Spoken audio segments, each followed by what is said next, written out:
नमस्कार, प्रादेशिक समाचार दर्शन में आपका स्वागत है। मैं हूं आपके साथ दीपा सिंह। आज के इस कार्यक्रम में हम बात करेंगे प्रदेश भर में पिछले एक सप्ताह में हुई गतिविधियों के बारे में। तो इंतजार किस बात का, चलिए शुरुआत करते हैं आज के इस कार्यक्रम की। खंडवा में कोरोना वायरस संक्रमण की रोकथाम के लिए कृषि विभाग ने किसानों को सलाह दी है कि कृषि कार्य करते समय 4 से अधिक व्यक्तियों को इकट्ठा न होने दें और 2 मीटर की पर्याप्त दूरी बनाए रखें। ज्यादा जानकारी दे रहे हैं हमारे संवाददाता। कोरोना वायरस संक्रमण की रोकथाम के लिए कृषि विभाग ने किसानों को सलाह दी है कि कृषि कार्य करते समय 4 से अधिक व्यक्तियों को इकट्ठा न होने दे और उनके बीच 2 मीटर की पर्याप्त दूरी बनाए रखे। बुखार, सर्दी, खांसी होने की स्थिति में अपने खेतों पर काम कर रहे श्रमिकों और व्यक्तियों को डॉक्टरी परामर्श की सलाह दे।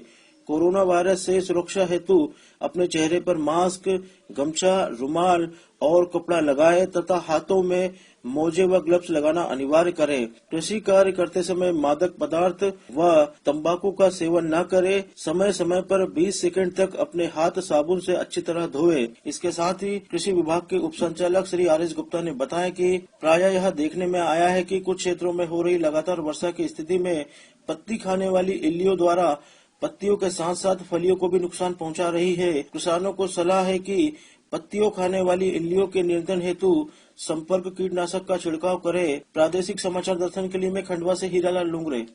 इंदौर में निजी अस्पतालों द्वारा कोरोना जांच के लिए वसूले जा रहे शुल्क को लेकर जिला कलेक्टर ने सख्त आदेश दिए हैं। पेश है हमारे संवाददाता की एक रिपोर्ट। इंदौर जिला प्रशासन ने अब सभी निजी प्रयोगशालाओं में कोरोना जांच के लिए अधिकतम शुल्क 2,500 रुपए निर्धारित कर दिया है। इसके साथ ही शासकीय, निजी और अनुबंधित अस्पतालों में कोरोना उपचार के लिए भर्ती मरीजों के नियम तय कर दिए गए हैं। कलेक्टर मनीष सिंह ने बताया कि अब अस्पतालों में भर्ती उन्हीं मरीजों की कोरोना जांच की जाएगी जिनमें गंभीर लक्षण दिखाई दे रहे हैं। निजी अस्पतालों में इलाज के लिए अनावश्यक भर्ती रखने की शिकायतों के बाद जिला प्रशासन ने ऐसे सभी कोविड पॉजिटिव मरीज जिनमें कोरोना के लक्षण नहीं दिखाई दे रहे हैं, उन्हें 3 दिन में अस्पताल से छुट्टी देकर होम आइसोलेशन में भेजने के निर्देश दिए हैं। होम आइसोलेशन में भेजे गए इन मरीजों की जानकारी जिला प्रशासन के होम आइसोलेशन ऐप में दर्ज रहेगी। इसके आधार पर मरीजों को घरों पर ही कोरोना संक्रमण के उपचार की सुविधाएं मुहैया कराई जाएगी। नए दिशा निर्देशों के तहत अब अस्पताल मरीजों को उनके मेडिकल स्टोर से ही दवाई खरीदने के लिए बाध्य नहीं कर सकेंगे, न ही उन्हें उनके अन्य अस्पताल में इलाज के लिए स्थानांतरित होने पर रोक लगा सकेंगे। इसके उल्लंघन की शिकायत मिलने पर संबंधित अस्पताल के विरुद्ध कानूनी कार्रवाई की जाएगी। मनिंदर कुमार दुबे, इंदौर। हमारे ग्वालियर संवाददाता ने बताया है कि जिले की अंतर्राष्ट्रीय महिला हॉकी खिलाड़ी करिश्मा यादव को मध्य प्रदेश शासन का सर्वोच्च खेल अवार्ड विक्रम अवार्ड और इशिका चौधरी को एकलव्य अवार्ड से सम्मानित किया जाएगा। ग्वालियर की अंतर्राष्ट्रीय महिला हॉकी खिलाड़ी करिश्मा यादव को मध्य प्रदेश शासन का सर्वोच्च खेल अवार्ड विक्रम अवार्ड से एवं इशिका चौधरी को एकलव्य अवार्ड से सम्मानित किया जाएगा। प्रारंभ में करिश्मा यादव ने हॉकी के गुर खेल एवं युवक कल्याण विभाग के स्थानीय दर्पण मिनी स्टेडियम पर एनआईएस हॉकी प्रशिक्षक अविनाश भटनागर से प्राप्त किए। इसके बाद करिश्मा यादव का चयन राज्य महिला हॉकी अकादमी ग्वालियर में हुआ और कई राष्ट्रीय प्रतियोगिता में पदक जीतने के बाद अंतर्राष्ट्रीय प्रतियोगिता के लिए चुनी गई और ग्वालियर की पहली महिला हॉकी अंतर्राष्ट्रीय खिलाड़ी होने का गौरव प्राप्त किया। करिश्मा को वर्ष 2015 में मुख्यमंत्री शिवराज सिंह चौहान द्वारा एकलव्य अवार्ड से सम्मानित किया गया। इससे पहले मध्य प्रदेश के हॉकी इतिहास में किसी महिला खिलाड़ी को ये अवार्ड नहीं मिला था। करिश्मा ने इस उपलब्धि का श्रेय अपने परिवार और प्रशिक्षकों को देते हुए आकाशवाणी को बताया। मुझे बहुत ज्यादा खुशी हो रही है कि मुझे विक्रम अवार्ड मिल रहा है और इसका श्रेय मैं अपनी फैमिली को देना चाहती हूँ। जो कोचेस हैं, परमजीत सर, वंदना मैम और जो हमारी स्पोर्ट्स मिनिस्टर मैम है, उनका भी बहुत ज्यादा सपोर्ट रहा है हमारे लिए। और जैसे कि एकेडमी में 2010 में गई थी, उसके बाद फर्स्ट टाइम में 2013 में नेशनल कैंप के लिए सिलेक्शन हुई थी। फर्स्ट टाइम मैंने 14 में फर्स्ट टाइम इंडिया को रिप्रेजेंट किया था। तब से मैं कंटिन्यू हुई जर्नी। 2016 में फर्स्ट टाइम सीनियर में गई, तो बस अच्छा लग रहा है और मैं चाहती हूँ कि आगे भी ऐसे ही कंटिन्यू करूँ। एकलव्य अवार्ड के लिए चयनित इशिका चौधरी का लक्ष्य ओलंपिक में भारतीय टीम का प्रतिनिधित्व करना है। मुझे बहुत अच्छा लग रहा है कि मुझे अवार्ड मिल रहा है। ये मेरा लाइफ का फर्स्ट अवार्ड है और मेरे करियर के लिए भी अच्छा है कि मेरे को अच्छा कॉन्फिडेंस जिससे मेरा अप होगा। और इस पैंडेमिक के टाइम पे ये मेरे लिए बहुत अच्छी न्यूज़ थी। और मैं अपने कोचेज और मेरी फैमिली में भी, मेरे कलीग्स, मेरे टीममेट्स और मिनिस्टर हमारे यशोदा रामजी सिंधिया, मैं उनको क्रेडिट देना चाहूंगी। जो भी मैंने अचीव किया उनकी वजह से अचीव किया है। अभी मैं जूनियर इंडिया टीम में हूँ और मैं वाइस कैप्टन रह चुकी हूँ। अभी मेरा एक मोटिव है कि मैं पहले सीनियर टीम में आऊँ, उसके बाद ओलंपिक रिप्रेजेंट करूँ इंडिया से। प्रादेशिक समाचार दर्शन के लिए ग्वालियर से नवीन श्रीवास्तव। वहीं धार जिले के लिए एक सुखद खबर है। मध्य प्रदेश के सर्वोच्च खेल पुरस्कार एकलव्य अवार्ड वर्ष 2019 जूनियर वर्ग के लिए धार के अंतर्राष्ट्रीय बैडमिंटन खिलाड़ी प्रियांशु रजावत को चयनित किया गया है। ब्यौरा दे रहे हैं हमारे धार संवाददाता। बैडमिंटन की नर्सरी कहे जाने वाले पश्चिमी मध्य प्रदेश के आदिवासी बाहुल्य धार जिले के लिए हाल ही में एक और सुखद खबर सामने आई है। मध्य प्रदेश के सर्वोच्च खेल पुरस्कार एकलव्य अवार्ड वर्ष 2019 जूनियर वर्ग के लिए धार के अंतर्राष्ट्रीय बैडमिंटन खिलाड़ी प्रियांशु राजावत को चयनित किया गया है। 18 वर्षीय प्रियांशु 6 वर्ष की उम्र से ही बैडमिंटन खेल रहे हैं। प्रियांशु ने वर्ष 2015 में राज्य स्तरीय बैडमिंटन चैंपियनशिप में अंडर 15 बालक एकल वर्ग में अपना पहला राज्य स्तरीय पुरस्कार खिताब जीता था।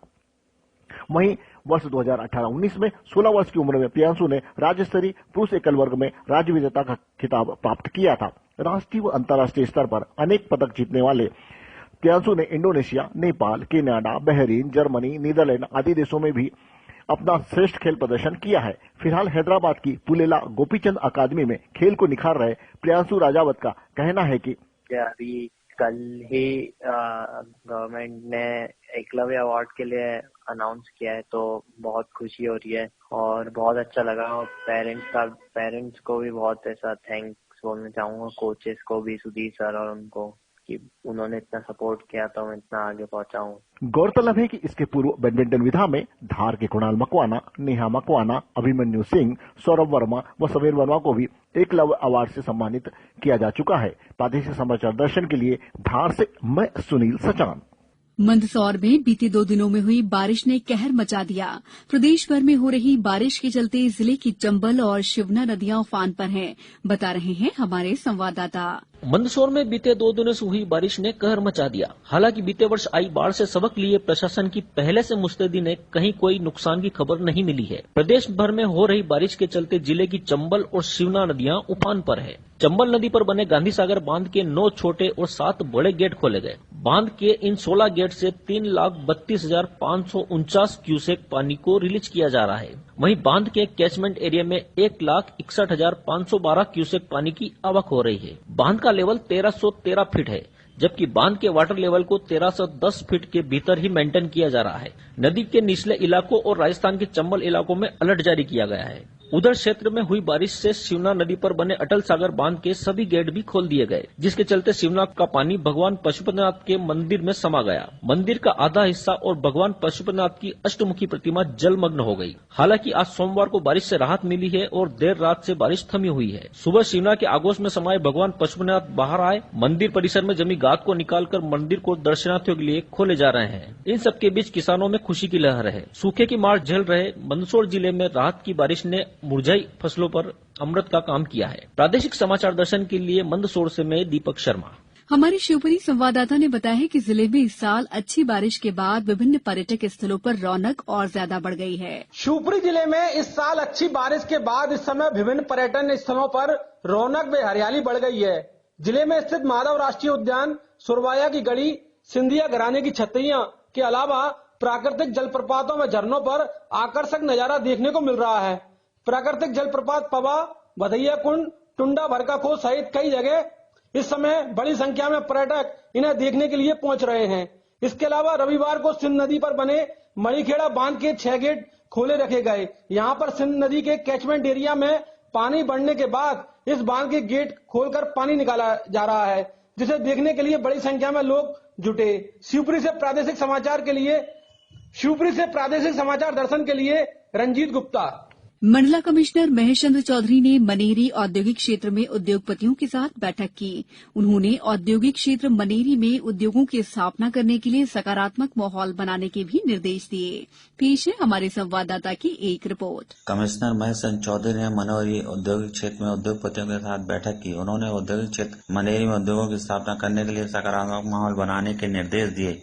कहा कि उद्योगों को मनेरी में आकर्षित करने के लिए संबंधित अधिकारी उद्योगपतियों के साथ समन्वय के साथ कार्य करें। स्थानीय अमला और अधिक सक्रिय होकर उद्योग स्थापना से संबंधित प्रक्रिया को सुगम बनाए और समस्याओं का त्वरित निराकरण करे। कमिश्नर ने कहा कि उद्योग को स्थापित कर स्थानीय रोजगार को बढ़ाना सरकार की प्राथमिकता में है। आयुक्त ने कलेक्टर हर्षिका सिंह को औद्योगिक क्षेत्र में फायर स्टेशन विकसित करने के लिए प्रस्ताव भेजने के निर्देश दिए। मंडला से प्रादेशिक समाचार दर्शन के लिए मैं शशांक चौबे। रायसेन जिले में लगातार हो रही बारिश के कारण बाढ़ और जलभराव से प्रभावित क्षेत्रों में त्वरित राहत और बचाव कार्य किए जा रहे हैं। हमारे संवाददाता ने बताया है कि स्थिति नियंत्रण में है। रायसेन जिले में लगातार हो रही बारिश के कारण बाढ़ एवं जलभराव से प्रभावित क्षेत्रों में त्वरित राहत एवं बचाव कार्य किए जा रहे हैं।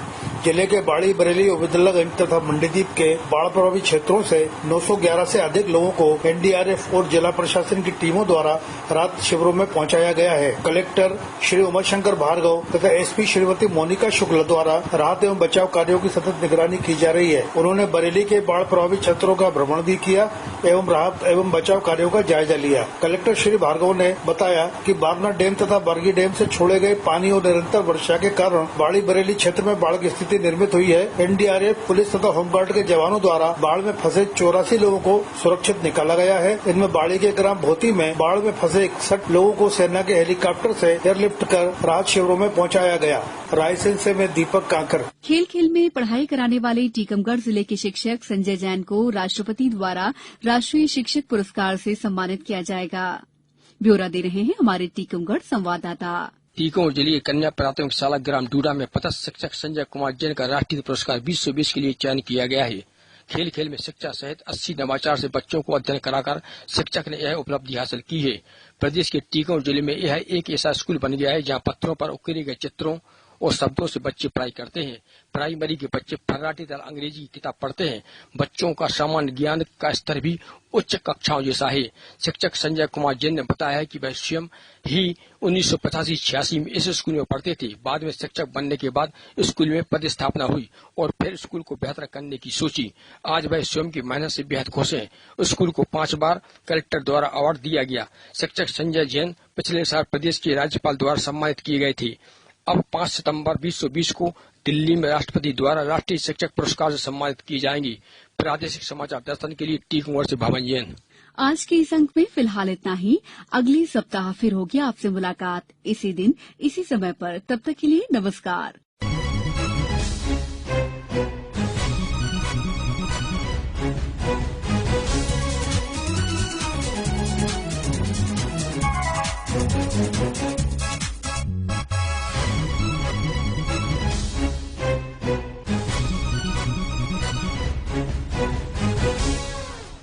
आलेख और वाचन स्वर दीपा सिंह, आकल्पन और संयोजन संजीव शर्मा।